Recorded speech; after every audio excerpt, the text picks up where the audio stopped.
estamos acá, continuamos nosotros, y con esta temperatura de casi 21 grados muy agradable, así que nosotros también vamos a tener una charla, ya hablamos con él, probablemente tuvo la gentileza de estar nuevamente con nosotros. Miguel Ponce, economista. Miguel, ¿cómo le va? Buenas noches, Fede Flavos lo saluda. ¿Qué tal, Fede? Alegría estar contigo, ¿eh? Igualmente, gracias por la buena predisposición y por estar desde el otro lado, Miguel. Por favor. Miguel, bueno, hablemos un poco de lo que sucedió en tema respecto a economía durante toda la semana, porque se conocieron lo último, los números de la inflación respecto al mes de marzo, ¿no? ¿Cómo estamos No, parados frente a...? se va a conocer el miércoles que viene, Tiene 4 razón, de la tarde, el INDEC, y es un día D. Lo que pasa es que ya ha trascendido mucho, ¿no es cierto? ahí está. O Es que sea, se trascendió tanto y se habló tanto ya, claro, claro. que digo, ¿cómo estamos Es nosotros como si parados yo frente hubiera a...? aparecido. Es Sí, como si- realmente, tiene razón, es verdad, es verdad. Va a estar en el entorno entre 6 y 7. Yo creo que va a estar más cerca de 7 que de 6. Algunos dicen 6,5, pese a que los privados hoy dieron 5,6, 5,7. Pero yo creo que objetivamente va a estar más arriba porque ya había computado al día las primeras semanas y ya estaba en el 6. Por lo tanto, es esperable arriba. Pero además, el gran problema es que esta famosa lucha antiinflacionaria planteada por el gobierno eh, tiene como algunos ingredientes que impiden que las medidas que se van anunciando tengan efectos con algún grado de credibilidad. Es decir, la sensación de que se ha ido produciendo una suerte de vacío de poder en términos del enfrentamiento político y su influencia en la economía real, entra a preocupar a todos los actores. ¿Qué estoy diciendo? Ustedes fíjense lo ocurrido en el curso de esta semana. Por un lado tenemos las recetas, la lectura que hacen a partir de una mirada diferente, un sector que podríamos encuadrar en el ministro de Economía Guzmán, el presidente del Banco Central Pelle, el ministro de la Producción Culfas y hasta Domínguez, diríamos, del área de Agricultura y Ganadería por un lado y por otro lado Feletti, más vinculado a Kicillof por un lado, pero esencialmente al Instituto Patria con otro tipo de medidas. Ahora, si esto solamente fuera un debate político o hasta doctrinario en términos de un debate intelectual, pero lo que ocurre es que las contradicciones de estas diferencias comienzan a sentirse en la acción de gobierno.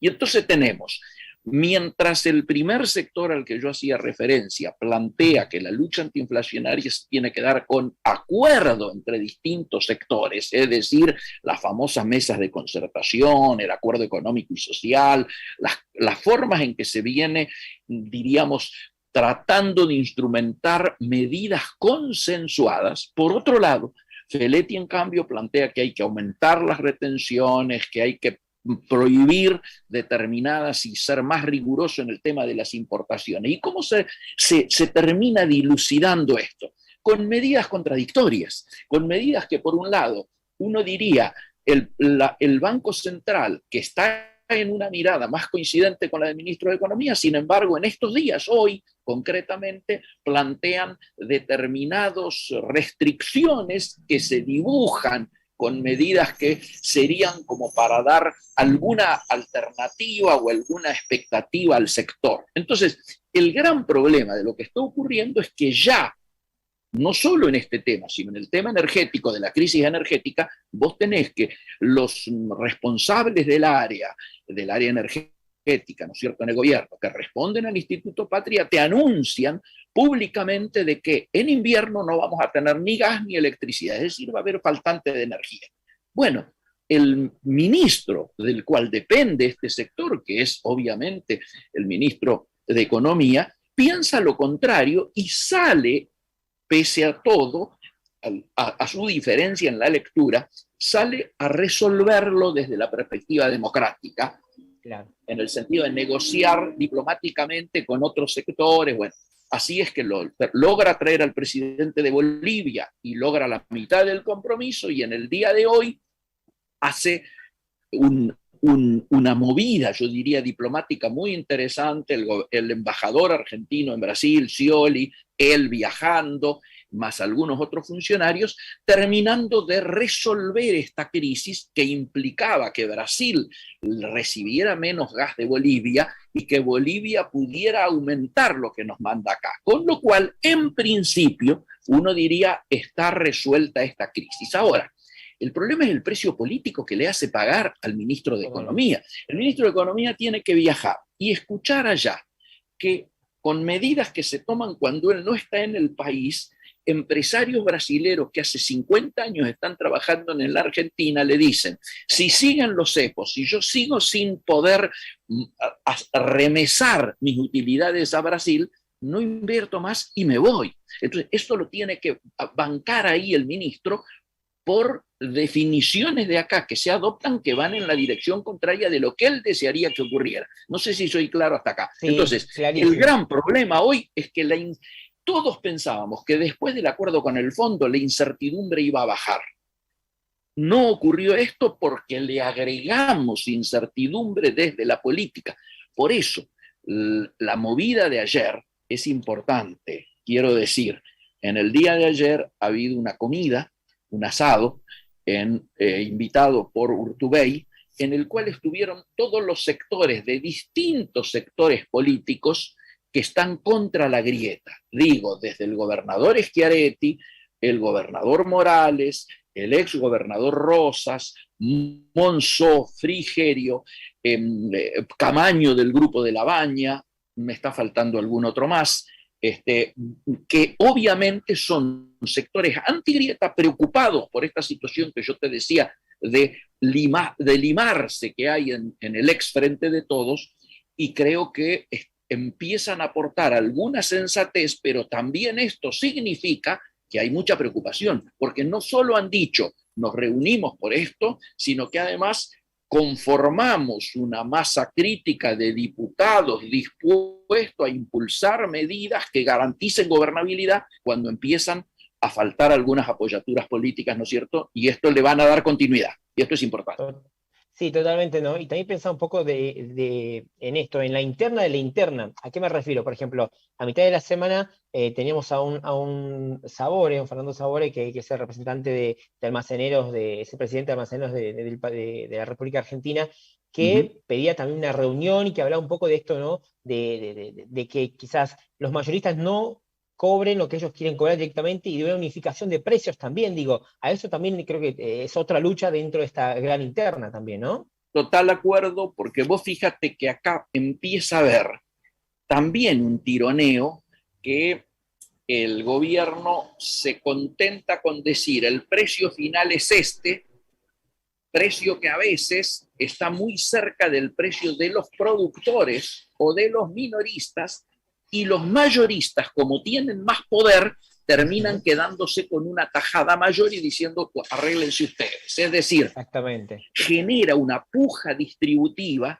donde obviamente los que tienen más para perder son los más débiles. ¿Quiénes son los más débiles? Los productores, los representantes de las economías regionales, los minoristas. Entonces los más fuertes logran quedarse con un pedazo de la torta por esta manera de administrar tan particular. Y ya sabemos que lo que está fallando acá es la filosofía de base. ¿A qué me refiero? El gobierno cree que operando sobre la micro puede modificar la macro.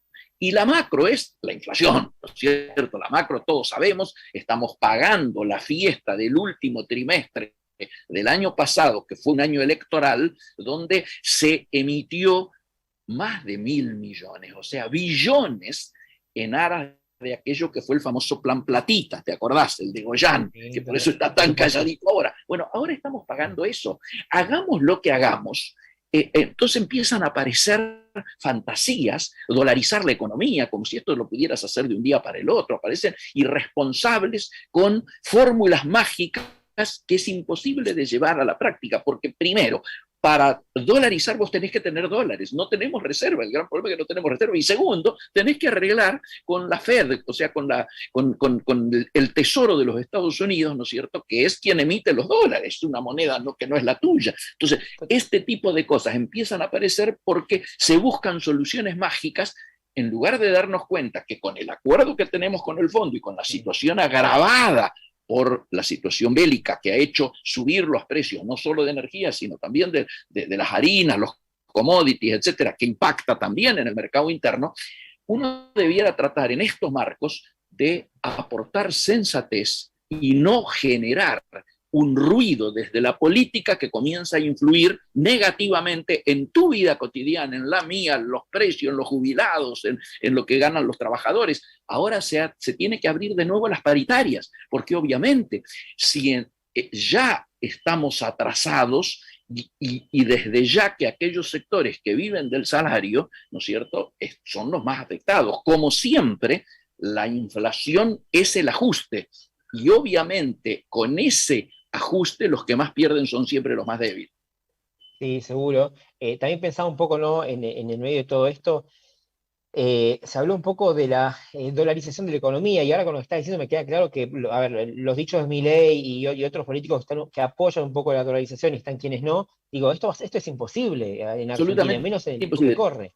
Por supuesto, pero además lo que no se le dice a la gente cuando se larga estas irresponsables globos de ensayo, yo diría, es lo siguiente. Ya dijimos los requisitos, deberíamos tener dólares que no los tenemos, pero si quisiéramos hacer la tasa de conversión entre las deudas que hoy tiene y el Banco Central, las obligaciones, ¿no es cierto?, que tiene el Banco Central, y las reservas que hay, eso daría un dólar superior a los 800 pesos, 860, 870, depende de un poco el ajuste que hagas de los números, de qué entendés por reservas, ¿no es cierto?, líquidas internacionales, sería de alguna manera.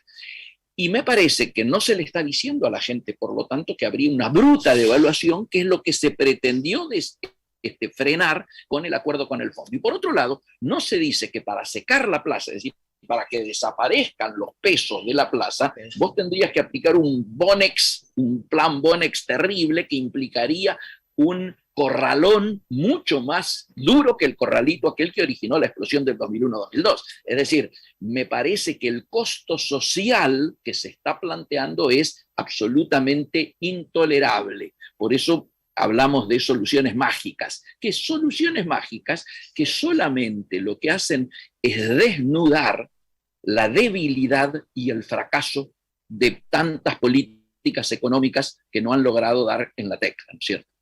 Sí, clarísimo, clarísimo, Miguel. Miguel, lo último, la ONU reportó que los alimentos aumentaron un 12,6% en el mundo.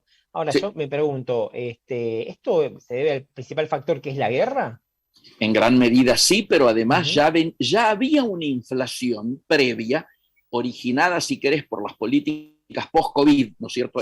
Las ayudas que tuvo que hacer tanto el gobierno de los Estados Unidos como el Banco Central Europeo, ¿no es cierto?, distribuyendo políticas para mantener los niveles de consumo, ¿no es cierto?, en sus áreas geográficas. Esto se acentuó con la crisis energética, por un lado, posguerra, por el tema de la guerra y por el aumento de los commodities, de los alimentos, que vino a complementar esa inflación que ya existía de antes y ahora la potencia. Ahora, esto para nosotros tendría que ser, entre comillas, una buena noticia, porque nosotros somos claros productores de la industria agroalimentaria y de los commodities vinculados a ello. En la ecuación de los dólares sobre que nos entrarían de los previstos, siempre es menor que aquellos que tendríamos que gastar por el tema energético. Pero en el punto crucial que vos traes, que es el tema de los alimentos, como todos los países tratan de salvaguardar esto que para nosotros es desconocido, que es la soberanía alimentaria, es decir, los países necesitan garantizarle que coman a sus poblaciones. Pero claro, nosotros tenemos capacidad de producir alimentos para 10 Argentinas. Decimos que somos 40, 42 millones y resulta que podemos producir alimentos para 450, 440 millones de personas. Por lo tanto, para nosotros esto debiera ser una oportunidad más que una amenaza. Debía ser una oportunidad que a veces lamentablemente no está aprovechada, porque digo, no solo no podría... Claro, no solo no está aprovechado, te prohíben exportar carne, que pensando que de esa manera mejoran el precio de acá. Perdés los dólares que te entrarían, perdés mercados que tenías y encima no lográs frenar el tema de los precios. Lo mismo ocurre con la harina y los aceites, ¿no es cierto?, que tuvieron prohibiciones de exportación en estos días. Claro. Sí, totalmente, totalmente. Miguel, por último, ya con esto lo liberamos.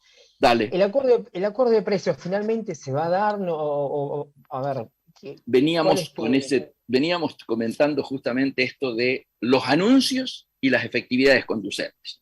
Se han dado anuncios en estos días, ayer, antes de ayer, ¿no es cierto?, que básicamente pasan por precios cuidados, la reactualización de los dos programas que existían antes y le han agregado otros, el fideicomiso para las harinas, más el tema de la canasta de los frescos, ¿no es cierto?, de verduras, etcétera y demás, y agregar un valor a todos aquellos que reciben la UH a través de la tarjeta alimentar, pero esto recién se implementaría a comienzos de mayo. Habría un 50% de aumento de lo que reciben a través de... Bueno, todo esto que viene tan hablado, todavía cuesta instrumentarlo. Los acuerdos todavía se siguen gestionando y todavía se sigue viendo cómo son las listas. Acaban de publicarse listas de precios finales, pero no se le ha dicho al productor cuánto de esto va a recibir. Por eso te hablaba antes de que está en juego en estos momentos una puja distributiva entre el último orejón, diríamos, de la cadena y el último eslabón, el primer y el último eslabón. Todo eso hay que terminar de resolverlo y no está resuelto de manera satisfactoria. Y algunos jugadores más chicos, que son en general los más, son los que pueden terminar más perjudicados. Ojalá haya responsabilidad, ojalá la conducción y la dirigencia comprenda que estamos viviendo una situación inédita, no solo a nivel internacional, sino a nivel nacional, y que por lo tanto es necesario encontrar soluciones inéditas, porque si no sería continuar recorriendo caminos de fracaso. Ojalá, me quedo con esto último, ojalá, Miguel, ojalá que sea así. Bueno, Miguel, muchísimas gracias siempre por ser tan claro con nosotros. La verdad que siempre que queremos hablar de temas de economía recurrimos a usted porque es clarísimo en los conceptos y tiene una bajada y una llegada que creo que nos gusta a todos. Así que muchísimas gracias, Miguel. Buen fin de semana y seguramente pasé hasta otro momento. Por supuesto que sí, siempre a disposición de ustedes, de Conexión y de la gente de la UAI. Chau. Hasta luego. Un abrazo grande, hasta luego. Gracias, Miguel. Hasta luego. Igualmente. Ahí hablamos con Miguel Ponce, economista, la verdad, una persona que siempre nos clarifica las ideas en cuanto a economía, siempre que queremos hablar algo respecto al tema de inflación, dijimos hablemos con Miguel, que él siempre nos deja claro esto, así que bueno, el agradecimiento siempre a él. Y bueno, nosotros cuando son las 10 menos 13 minutitos, 13 minutos para las 10 de la noche, hacemos una tanda chiquita, pero no sin antes agradecer a la gente de